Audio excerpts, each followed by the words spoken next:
Mangwanani akanaka tinokugamuchirai zvekare kune chimwe chirongwa pano paZim Facebook Secrets and Confessions. Tadzoka zvekare nemamwe mamessages. Regai tibva tapinda mumamessages atadzoka takakubatirai. Hanzi makadii zvenyu mukomanashi, muri sei, nevese vachaverenga pamwe chete nekundibatsira. Please ndikandireiwo nyaya yangu mugroup. Nyaya yanguwo yakati rebei, asi ndichazama kuitira in short. Ndiri murume ane makore 28 years, ndakaroora uye ndine mwana. Vabereki vangu vakasiyana apo pandainge ndichiri mudiki. Ndakakura ndichichengetwa nagogo kusvikira ndazotsvaka baba vangu mainge muri muna 2013. Mushure mekunge ndatanga kutsvinyirwa, ndakabva ndatengawo something chainge chichionekera kuna gogo nasekuru vangu. Baba ndakabva ndavawana, ndikabva ndafara chaizvo, asi kubva pandainge ndakaenda kumba kwababa, life yangu yakabva yatanga kuoma. Pese apa ndainge ndiri munhu ainge achitozvishandira zvainge zviri bhoo ndiri kuzimu ikoko. But ndakangoti ndichingoenda kunoona baba mwedzi iwowo basa rikabva ratopera. Okay, ndakabva ndaenda hangu kuHarare kwana sekuru. Baba vaiti unofanira kumboita 2 years uri kumba. Apa zvinhu zvainge zvakaoma. Ndaiva munhu ainge ajaira kuzvishandira, but now ndainge ndava kunzi unofanira kungogara pamba pasina chaunenge uchiita. Plus vana vastep mom vainge vava kunditsvinyira, zvikare nastep mom vainge vachinditsvinyira. Mukutsvinyirwa dzimwe nguva ndaikwanisa kutotukwa kunzi iwewe uri mwana wehure, uri mwana akahurwa. Ndakasvika kuHarare ndikabva ndatotadza kuwirirana nanasekuru nekanyaya kadiki ndokubva ndatodzingwa. Apa ndakambozama kutsvaka basa, ndainge ndichigara kumba kwefriend tiu ndazowana basa. Ndakati ndawana basa ndikabva ndazoroora, mainge mava muna 2018. Ndakati ndaroora ndikabva ndatora mudzimai wangu muna 2018 ndikabva ndaenda naye ndichiti ndikuda kunomuratidza vana gogo vangu. Ndikabva ndaenda zvekare kwababa, but mukadzi wangu takati tasvika kumba kwababa akabva atanga kurwara ndiriko ikoko kumba kwababa.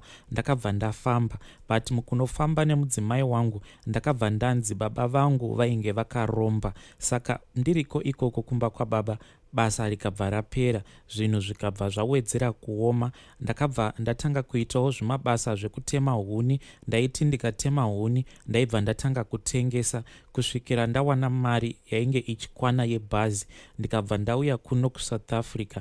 Ndichisvika kuSouth Africa zvinhu zvainge zvakaoma, but ndakabva ndazowana imwe mari yekuti ndinge ndichitumira mudzimai wangu. Mudzimai wangu akabva auya kuno.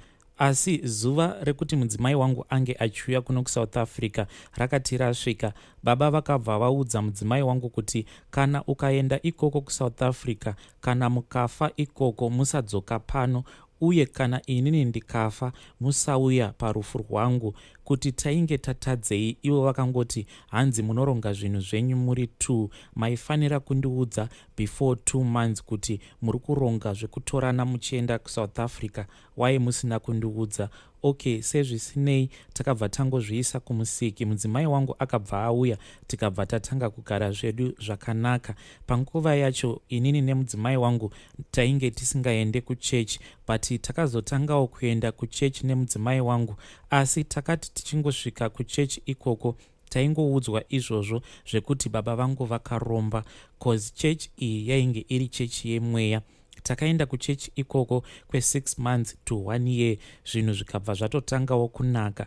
Asi muprofita wacho uyo ainge akatanga kuti profita pachechi ipapo, achitiudza zvose zvainge zvakabatwa nababa vedu, akabva atanga kutiudza zvese zvataifanira kuzoshandisa mari yatinenge tabata. Akabva ati kana mabata mari yenyu ndiri kuda kuti ndinge ndichidzokera neme kuZimbabwe. Kana tasvika kuZimbabwe ndinoda kuti munotanga shopu yenyu.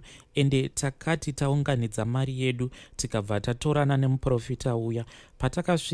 Takasvika tikabva tanoita zvimwe zvainge zvisinei nezvacho zvatainge takafambira tichibva kuSouth Africa, kusvika tatoona kuti mari yacho yatainge taunganidza kwainge kwangosara mari shomanana.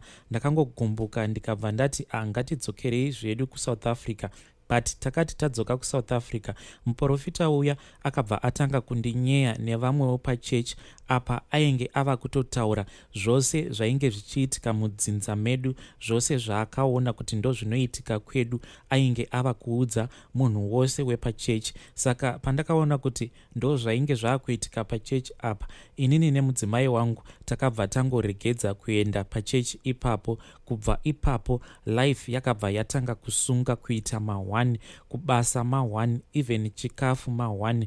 Mubvunzo wangu kwamuri ndewekuti ndoitawo sei naye? Imhosva here kuti ndakazvarwa 2 baba vacho ndovaudza here? Ndakaita mistake here yekuti ndinge ndichitsvaka baba vangu? Nekuti pandakatsvaka baba, life yangu ndo payakabva yatanga kuoma. Please notify me when you have posted. Vedare ndo message yandatumidzirwa nemwanakomana uyu. Zvakangooma hazvo veduwe, ngatitaurei naye mucomment section. Regai tibva taenda panyaya yedu inotevera. Anzi, hello mukomanashi, makadii zvenyu? Please post for me my own story, ndiri kutsvakawo advice. So zvakaitika ndezvekuti mukomana welittle sister yangu uyu waari kudanana naye nawo, ndakambodanana naye kumashure uko, asi now mukomana uyu tava back in communication, and iye akabva anditumidzira message yakarovesa hana yangu. Akati kwandiri last night, ndiri kufunga zvese zvatakamboita kumashure, can we please redo titangidze futi? Ndikamubvunza kuti what about my little sister? Iye akabva ati there is nothing we can do because already your little sister atova nepamuviri pangu, but inini newe tinokwanisa kungoramba tichingoenderera mberi. Ndikabva ndamuti saka unofungidzira kuti inini ndini ndisingazodi kuwanikwa here? Iye akabva angoti I can take care of you, iwewe ugere ikoko, but uchingoziva kuti uri mudzimai wangu. Ipapo ndo pandiri kuda advice kuti ndopafambisa sei. Saka zvakaitika ndezvekuti mukukura kwedu inini ndakazvarwa mumba mainge muine 3 vana, 1 boy ne2 girls. Saka inini nelast born yemumba medu, my little sister, takangosiyana negore chete, zvekuti ukationa tichifamba unokwanisa kufungidzira kuti tiri matwins, we are almost the same age. Then zvakaitika ndezvekuti inini ndakakura ndichigara nagogo kumusha kukwekwe, then vabereki vangu ndo vainge vachigara nevamwe vangu kuHarare. Ndakati ndava nemakore 16 ndokubva ndatanga kudanana nomwe mukomana wangu kwemakore anokwana iwo kuita 2. Mukomana iyeye ndainge ndichimuda, but aingoramba achingondiavoida because aitya kusangana neni pabonde, achiti uchiri mwana mudiki, kana tikasangana pabonde maybe ndinokwanisa kuzosungwa. So takabva tamirira until ndava nemakore 18 ndo patakabva tazosangana pabonde. Takasangana pabonde kudaro, but mimba yakabva yaramba kubata. Inini I wanted to fall pregnant for him kuitira kuti ndinge ndichizomutizira, but mimba yakabva yatoramba zvachose.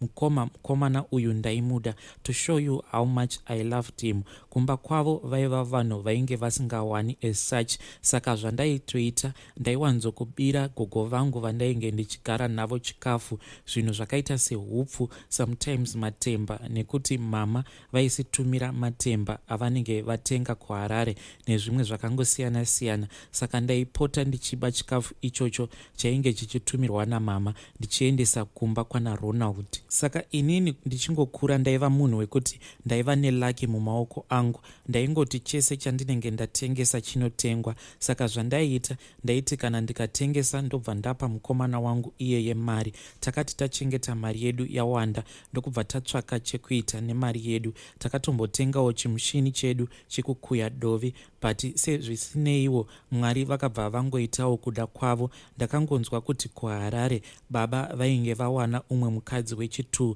saka amai vakabva varamba kuti vange vachiswa pabarika. Amai ndokubva vadzoka kukwekwe, baba vakabva vasara vari ikoko kuHarare. Pasinawo nguva baba vakabva vauya vakanditora, nekuti ivo baba vainge vachida inini kunyanyisa kudarika vamwe vana vose, because mukuzvarwa kwangu ndainge ndakafanana nababa vangu. Saka baba pavakauya kuzonditora zvechisimba, vakabva vasiya little sister yangu. Now little sister yangu panguva yacho yainge yava kugara kuKwekwe, inini ndainge ndava kugara kumba nadhedhi kuHarare nebrother yangu. Takati tati fambei, then ndikabva ndazonzwa kuti mama vainge vashifta from Kwekwe vakauya kuzogara kuchitungwiza. At that time inini ndainge ndava kutoshanda, ndaishanda mune chimwe chishop chaita zvekutengesa mafoni. Sezvisineiwo, kunyange zvangu inini naRonald tainge tichingotaudzana, but nekufamba kwenguva ndakati ndichingofambawo mutauni ndokubva ndabirwa foni yangu zvese neline. Saka ndakamboita nguva pasina kana communication between inini naRonald, sezvo ndainge ndisina kana foni. But ndakati ndazoraisa enough money ndokubva ndazotengawo foni kuti ndinge ndichinozama namba dziya dzaRonald dzandainge ndichiziva dzakabva dzatoramba. I think panguva yacho ainge atochinja line rake kudhara sezvaakazondiudza, now that we are back in communication. At that time my little sister iyewo ainge ava kugara kuchitungwiza. Saka mukunotaura naye iye aingondiudza kuti sisi, I have my own boyfriend, but ainge asingade kundibudira pachena kuti boyfriend yake ainge ari Ronald. Kuti nditi ainge asingazive kuti ndiye aiva mukomana wangu, it will be a lie, because I still remember kuti ndakatombomurakidza mapictures aRonald ndichimuudza kuti ava ndo bamukuru vako, but vainge vasina kusangana in person. Ndakangomurakidza mapictures pafoni, but she should have known kuti uyu ndiye ainge atori mukomana wangu. Saka pavakasara vari kuKwekwe, vanhu ava vakabva vaita get into communication ndokubva vatotanga kutodanana pai. Even my little sister paakazouya achitanga kugara kuchitungwiza, vanhu ava vainge vatongori in communication. They were just keeping it as a secret, because iye Ronald kana ainge achida kunditsvaka panguva yacho, he could have asked for my numbers from my little sister. But sezvisinei, vanhu ava vainge vachitosangana zvavo pabonde until my little sister fell pregnant. My little sister akati ava nenhumbu ndokubva azotanga kundiudza kuti ainge achida kutizira. Saka mukunotizira inini I was supposed to be involved, because isusu vana vatete vedu vanogara kure. It was such a painful thing mukomanashi kuti the day racho raakatizira inini ndakatoenda kuchitungwiza ikoko. Also Ronald ndokwa ainge ava kugara, ndini ndakatomuperekedza. Ende pandakanomusiya pamba pacho painge pava kugara Ronald, iye Ronald just looked aside, zviya zvekuita kunge ainge asina kana basa neni. Okay fine, vanhu vakabva vatanga kugarisana. Ndikangoti zvangodarikawo, little sister ndiye azohwinawo mukomana wangu, but zvainge zvandibata-bata. Ndaingoti kana ndikatanga kufunga zvese zvandainge ndakaitira Ronald, kuti ndaiti kana ndikangowana mari ndobva ndamupa chikafu chagogo chavainge vachitumirwa namama, ndaipota ndichiba ndichiitira kuti iye nemhuri yavo vange vachiwanawo zvekudya. Takati tati fambei, saka my little sister aingogara achingorwara, ende inini ndini ndainge ndichienda kunoita check up on her. But ndaiti kana ndiri ikoko ndo pandakatanga kuona kuti iye mukomana uyu ainge ava kundida. Dzimwe nguva ndaikwanisa kuti kana ndichibika ndikacheuka ndaibva ndaona kuti anenge akatarisa magadziko angu. Inini wose munhu aivawo nefeeling nemunhu wake waakambodanana naye ende akambosangana naye pabonde. Ndaiti kana ndikamuona akanditarisa kana kumagadziko kwangu ndaibva ndatanga kunzwa feeling iya ichidzoka. But inini ndaingogara ndichingozviudza kuti let me become the bigger person in this relationship. Saka ndaiti ndikanzwawo mafeelings paari ndaibva ndangoavoida mafeelings iwawo. Then there was this other day pavakazotama vava kuenda somewhere, ende vakatama uri usiku. Saka takati tiri busy tichilodha zvinhu mumotikari yainge yahaiwa naRonald. Inini naRonald we were on the other side of the car, then my little sister ainge ari mumba achirongedza zvinhu. Saka ndakati ndichizama kupinza zvimwe zvinhu mumotikari, iye Ronald akabva auya ndokubva atanga kundibatsira zvinhu zviya zvandainge ndichilodha mumotikari, but akabva atanga kundibata-bata. Paakandibata-bata I felt so weak. Iye akabva atora ruoko rwangu ndokubva andibatisa panhengo yake, achindirakidza kuti nhengo yake yainge yakatomirira kuti inge ichishanda pabonde. Paakandibatisa I felt so weak, ndikabva ndaluza control, ndokubva tatanga kukisana. We just kissed each other for a brief period of time, nekuti tainge tisingakwanise kuti tirambe tichingokisana because we were afraid kuti my little sister anokwanisa kuzobuda mumba akatiwanikidza. But ndo zvatainge tava kuita. Taiti tikanotora zvinhu mumba izvo zvinenge zvichirongedzwa my little sister, taibva tatenderera kuseri kwemotikari toita kunge tiri kulodha, tobva tatanga kubatana. We reached a point yekuti inini ndainge ndava kutopinza ruoko rwangu mutrausi make ndichitobata nhengo yake. From there on mukomanashi inini naRonald takabva tazotanga kusangana. Dzimwe nguva taikwanisa kungosangana mutown, tobva tatoenda kulodge, tobva tanoita bonde. Sometimes ndaitaimira kuti kana pamba mudhara vasipo kana kuti hanzvadzi yangu isipo, ndaibva ndati Ronald auye, ndikataimira kuti maloja anenge apinda mudzimba kana kuti panze panenge pasina munhu, ndaibva ndati Ronald apinde mumba. Kana apinda mumba ndaibva ndamuvharira muspare mangu, tobva taita bonde. But pose apa patainge tichiita zvinhu zvese izvi zvatainge tichiita, we never told each other kuti saka tichazoita sei about this relationship. Kwainge kuri kungokarana kuya kwekuti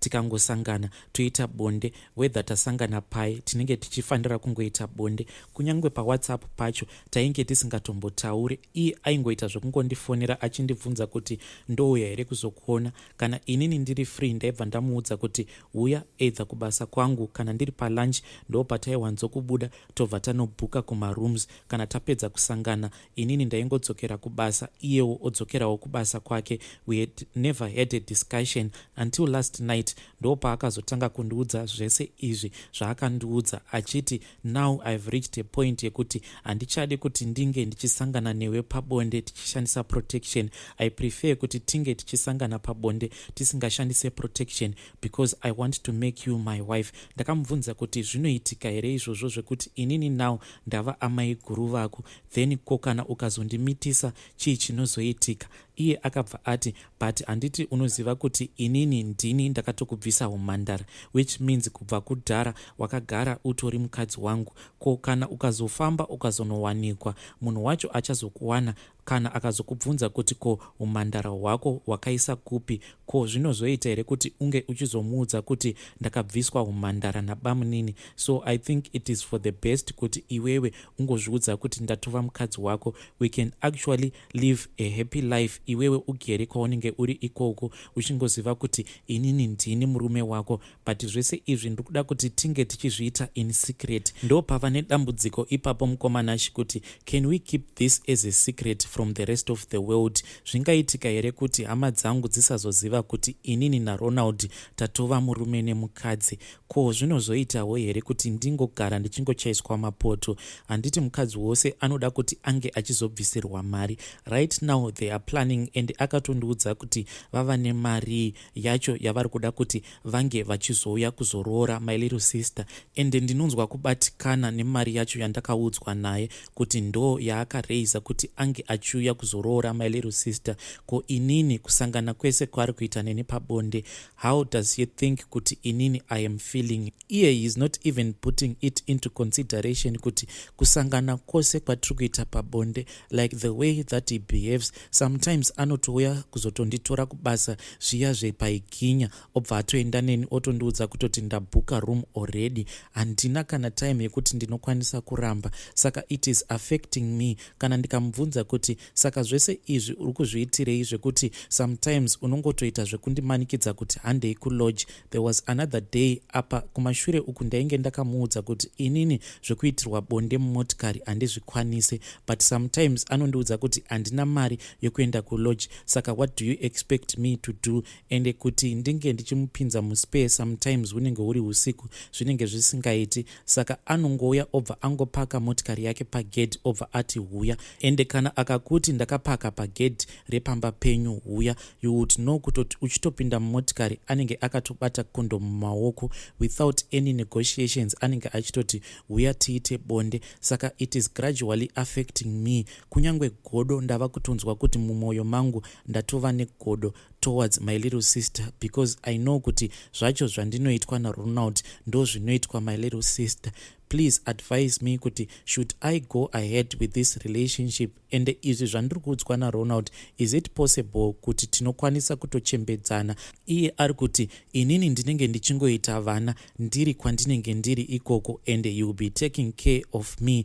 Asi semukadzi, I am asking myself kuti am I going to be able to manage the jealousy yandiri kunzwa right now? What more kana ndikazomuitira mwana Ronald uyu, apazoite here ma-issues between me and my little sister? Iye ari kuti anokwanisa kunditsvakira imba in another town musiri muHarare, so that kana ndakagara ikoko kune vanhu vanenge vasingandizivi, kana akauya vanhu vanenge vachingoti ndiye murume wangu. Please advise me, is this secret worth keeping? Vedare ndo confession yandakareceiva as a WhatsApp voice note ichibva kumwanasikana uyu. Hanzi, please advise me, ndoita sei? Should I continue with this relationship? Hanzi zita iro rekuti Ronald, that is not his real name. Please advise me, relationship iyi inoita here kuti ndirambe ndiri mairi? Zvakangoma hazvo veduwe, please ngatitaurei naye mwanasikana uyu mucomment section. Hanzi Ronald is giving me pressure kuti titange kusangana pabonde tisingashandisi protection. Zvakangoma hazvo veduwe. Ndo ma-confessions andanga ndakakubatirai. Ngatisanganei zvekare mune zvimwe zvirongwa zvinotevera.